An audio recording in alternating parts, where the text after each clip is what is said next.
What's up, people? Classes in session. This is Professorganymede. In this video, I'm actually going to be going over the gameplay of a top 500 Mercy player.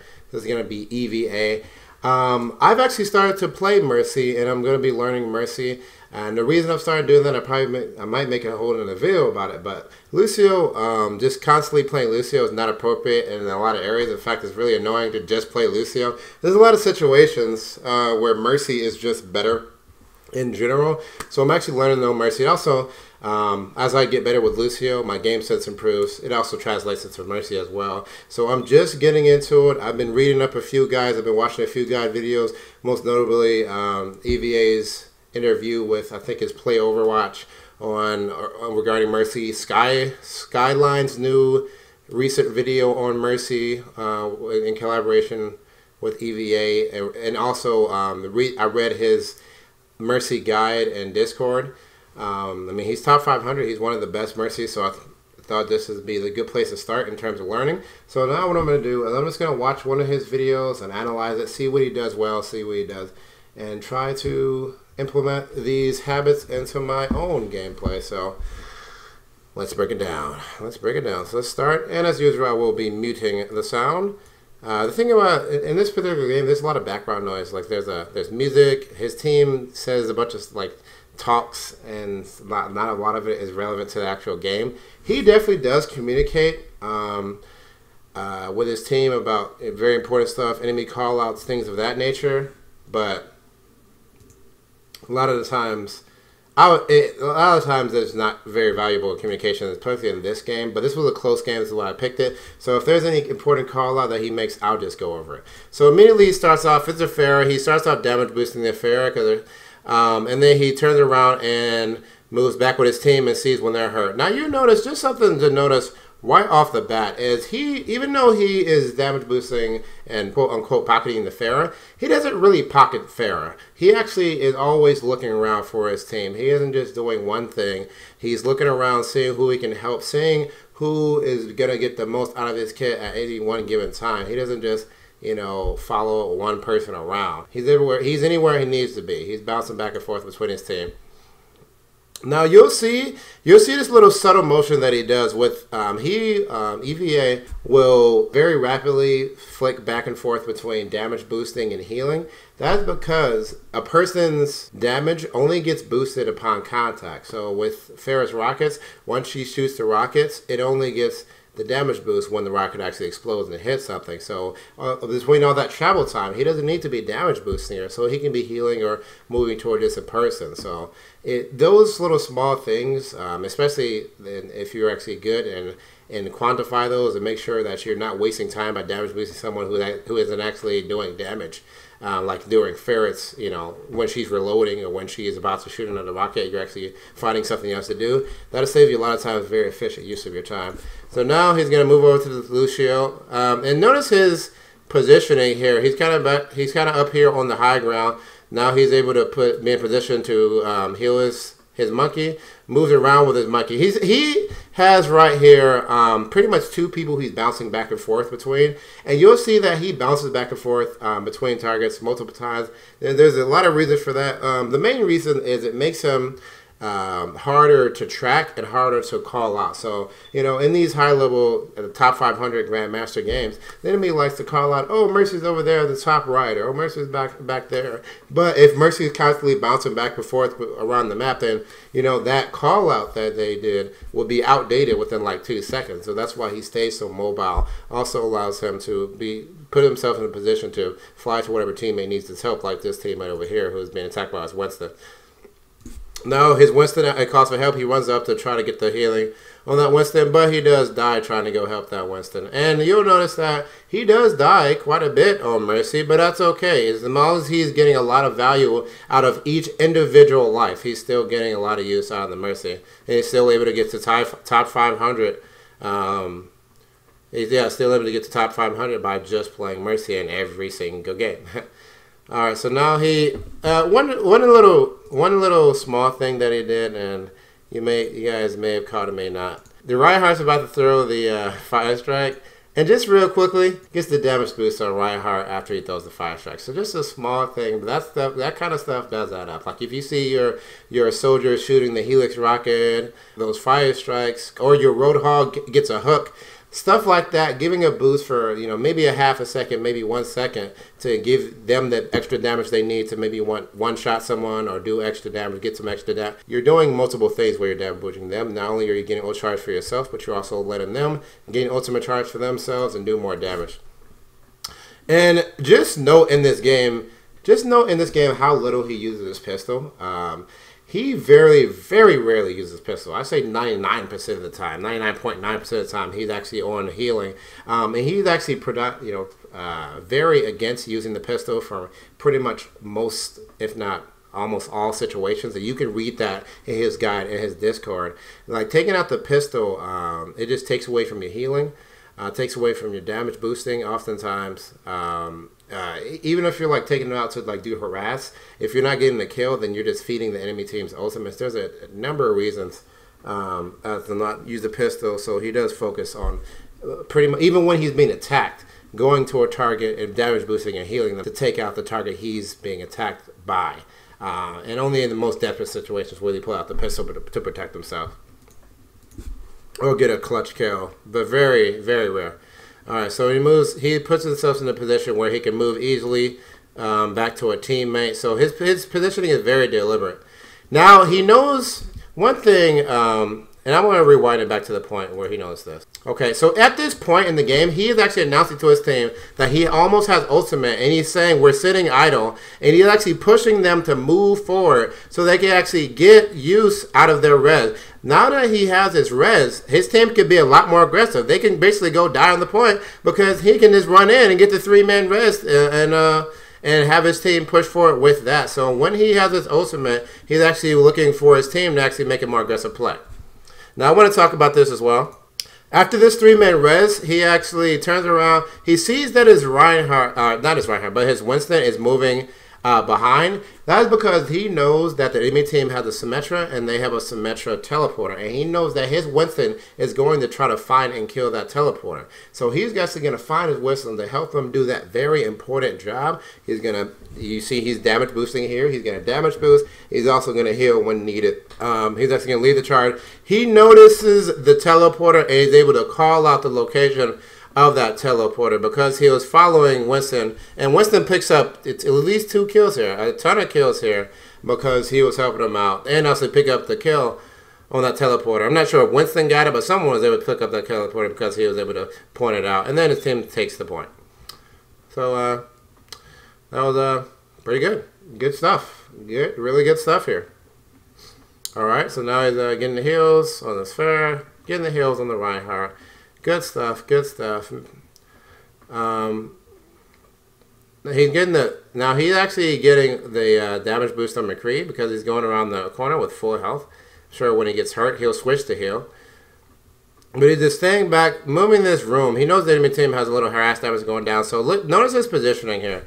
Just small things, While he doesn't have like the targets to fly to, he's staying back here behind cover. He moves into this room, gets around this corner while he's healing, and moves back around the corner while he's healing. His heal beam and damage beam are 15 meters. That's a long distance you can be away from the target and allows you to heal from a safe location. Like, he's very safe. He's blocked from a lot of damage. Any damage over in this area, they just don't have a line of sight on him, and he's able to still get the heal. And this person is going to fall out of his line of sight, but that person is going to stay within line of sight for 2 seconds. That's 2 seconds of healing, even after falling out of line of sight. And that person did live because he was able to maintain healing by not dying or getting picked off.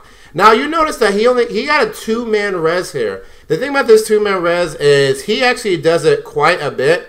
His who did he res? You notice there that he rezzed his Lucio and his Reinhardt. And you'll notice that he and probably a lot of other Mercy mains do very small rezzes very frequently. So that was a 2-man res. He has no problem doing a 1-man res, especially for a character as important as Reinhardt and also Lucio. And this is called a tempo res. That is when you res, not to have the big GG 5-man reses, but just to continue this fight. Especially when you know that the enemy team doesn't have the ultimate that's going to re-wipe your team. You know, so if you res and then the team earth shatters and wipes your team anyway, that may not be the most effective use of res. But if you have, in this case, where you know the enemy team doesn't have great ultimates that's going to wipe you anyway, and it's just a big brawl, doing a 2-man res and not waiting for the 5-man res could mean the difference between winning and losing that fight. There may not be an opportunity for a 5-man res, but putting that Reinhardt and that Lucio, or maybe just that Reinhardt back into the fight, can really make the difference and allow you to win that specific team fight and then continue to build ultimate during that fight because now you've used your res.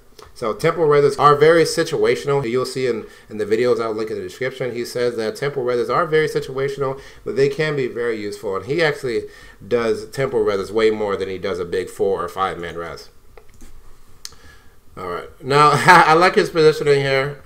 He kind of moves up, he uses elevation, uses the Pharah, moving up on the ramp there to be out of range of that Winston. And then when he sees that his Pharah is moving up, he moves up behind her and gives her the damage boost that she's able to pick off and stagger the rest of the enemy team. He's going to follow up here. Pharah, this provides really good positioning. But there's not always the Pharah in his games, and that's perfectly fine. There's still a lot of other targets that are great to damage boost. In fact, Pharah is actually, in his opinion, not the best person to synergize with Mercy's kit. Like Soldier is really good. Roadhog is really good. He actually values them more over, you know, always having a Pharah. Especially if Pharah is being countered. But again, I really like his elevated position that he has. And that he uses his Pharah to get to the elevated positions. One of the Pharah is just love. Pharah is love. And then he's bouncing back and forth between targets, just healing whoever needs to be healed. And that was pretty easy cleanup there. Pretty easy cleanup. Alright, now again, he does the tempo res on the Reinhardt and his Lucio, and they push in and stagger the enemy. So that was actually very useful, that particular res, so they can just have free reign in order to move forward. And now, like, his ultimate's already at 34%, and he basically just used res. And he's just going to get behind this corner and moves to support that Winston there. And then when Winston moves on him, he just... One thing that I noticed is, I mentioned that the heal range and damage boost range is 15 meters. The thing is, he tries to stay pretty much at max range with that beam, because if he's at max range and let's say that Winston jumps on him, then that's more area for him to retreat. Same thing for like Genji. If Genji dashes in on Mercy, and then because Mercy has a distance of 15 meters between her and her teammates, and she uses that distance to retreat away, then Genji is going to have a really hard time tracking her down. So staying at the max range for heal and amp is very beneficial and increases your survivability a lot. You do not need to be standing next to your teammates in order to heal them. So take advantage of that max range. He's going to pull back and getting that. So you notice that even though he's being chased around by the Winston, who is, by the way, having a really hard time following him because he's using the match range, he actually still just flies between targets. He moves over to the McCree, damage boost to McCree. McCree's definitely going to help take out that Winston. And then once he sees that the Winston is on him and actually got back to him, he just flies to someone else who's at a very far distance away. So that Winston is having a really hard time killing him. And he basically didn't even come close to dying.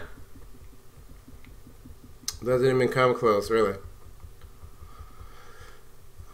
Alright, now he's just going to stay on the payload and use that dead body. You'll notice he's using that dead body. Remember where that dead body is located to fly out of danger.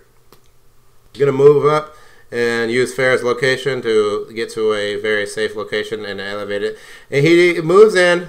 Another mechanic of Mercy is as soon as she reses, her Guardian Angel comes off cooldown. So you see him bounce back and forth like a ping pong ball. And with high sensitivity, he can just swivel around, just fly back. I think he actually just flew to that person backwards and just turned around and resed and flew right to someone So it's a very, like, when you, it's a high level Lucio play can be very fun. It's like a ping pong, I think, yeah, ping pong ball style. It's crazy. So it's not as boring as people make it out to be, I don't think, in my opinion. But here we go. So now he's getting the heals on the Reinhardt. Gonna move up. But they take him out. But it's okay. You learn from the death and see how you can do.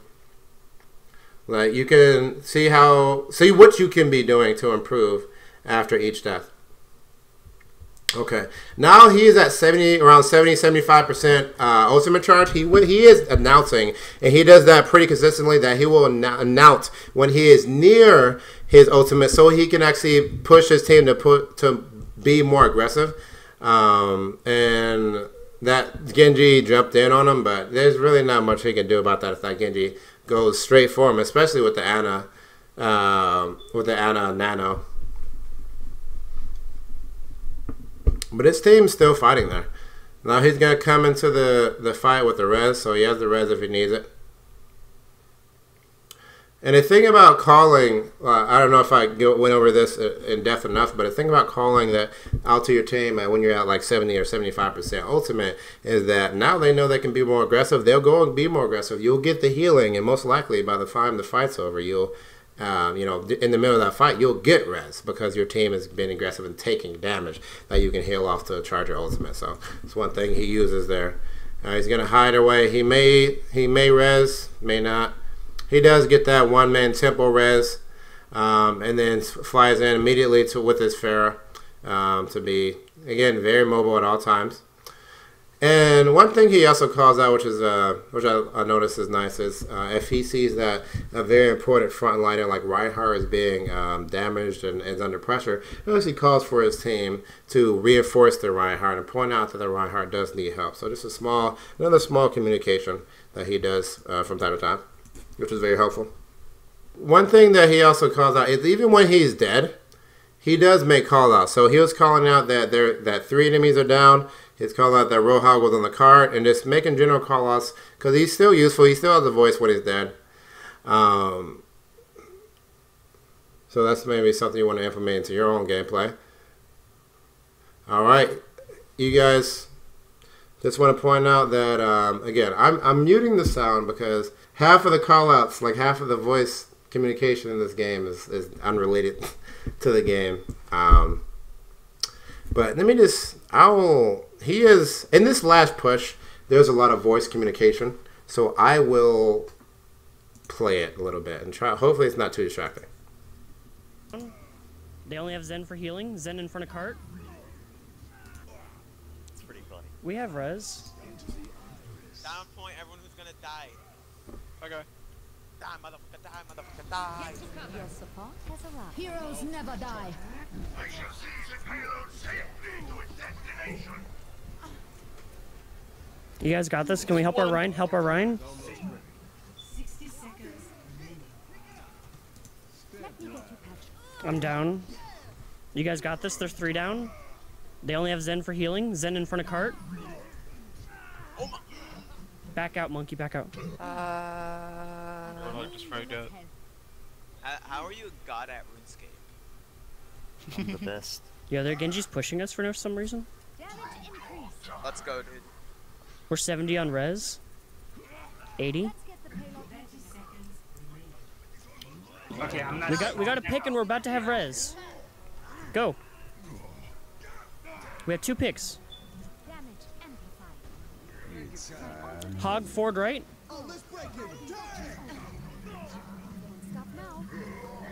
Man, I'm a really good Lucio. Good kill. Don't worry, I got this door unlocked. No, we didn't get time. Yay. At least we got it though. So hopefully that little bit at the end was very useful in seeing a little taste of his communication. So yeah, that was our first kind of like introduction to Mercy by watching one of the best Mercies, at least in if not the world, play Mercy. And hopefully that was helpful to you guys. If you guys have any tips or advice, Point them out in the comment section below. You can home my Discord as well. I'm going to be playing Mercy a lot more because, you know, in a lot of situations, Mercy is just simply better than Lucio. And I'll go over that in another video. So this was helpful to me, guys. I hope this was helpful to you. This has been Professor Ganymede. Thanks for watching. Class dismissed.